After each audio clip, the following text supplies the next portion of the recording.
Hello, I'm Tom Hills and I'm going to talk to you today about the LEILAC technology for capturing process emissions from the cement and lime industries. Cement is used in our roads, buildings, homes, offices and almost all our infrastructure. Lime is used in a variety of applications, including the iron and steel, chemical, paper, pharmaceutical, drinking water, food and farming industries. However, the cement sector is responsible for 8% of global CO2 emissions. The majority of CO2 emissions are released directly and unavoidably from the processing of the raw materials.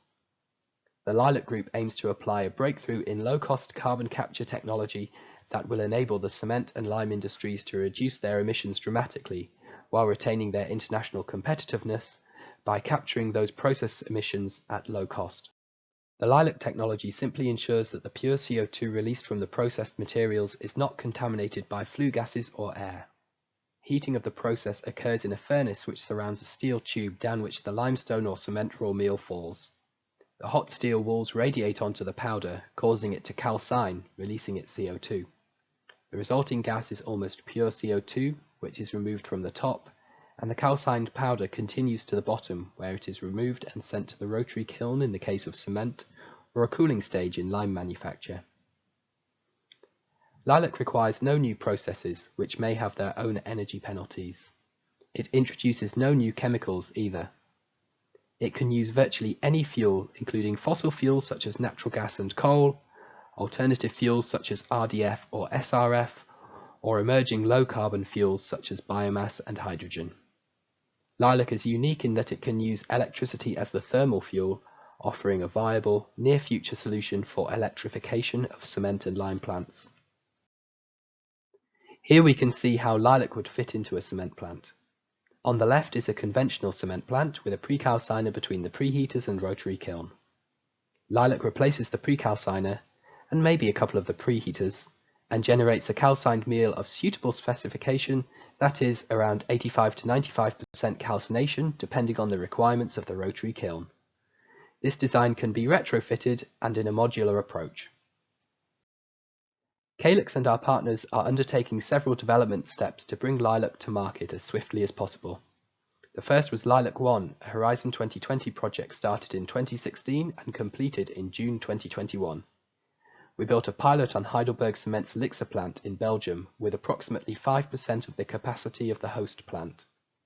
It was built on time and on budget in 2019 and can capture up to 95% of the processed CO2 at 95% purity. We were unable to get to full capacity due to ancillary issues around the product conveying and furnace, but the core process worked extremely well. As a result, we launched LEILAC-2, another Horizon 2020 project, in April 2020. Whereas LEILAC-1 focused on the process inside the LEILAC unit, LEILAC-2 has more focus on how the technology integrates into a cement plant. As such, we are planning to burn the same fuels as are used on the host site, this time Heidelberg Cement's plant in Hanover, Germany. Preheated air from the clinker cooler will be used for combustion, and heat recovery will be performed in the preheaters above the LEILAC module, which has 4 times the capacity of LEILAC-1, i.e. 20 to 25% of the capacity of the host site. This is equivalent to capture of 100,000 tons of CO2 per year.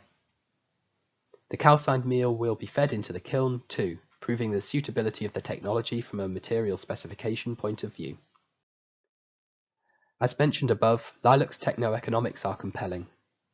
Including capital costs and compression, we expect avoidance costs of around €20 per tonne of CO2, assuming the plant runs on RDF, as shown on the left of this chart.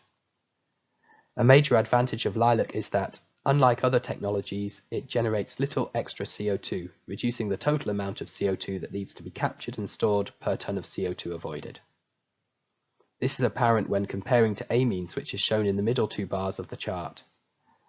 As we have discussed, LEILAC captures only the process emissions and not the combustion emissions. However, its lower cost means that applying LEILAC for process emissions and building a smaller, cheaper solvent plant dedicated to the combustion emissions, if a carbon-emitting fuel is used, is significantly cheaper than relying on solvents for both. LEILAC has another option for realizing net zero cement and lime manufacture, the use of zero-carbon fuels.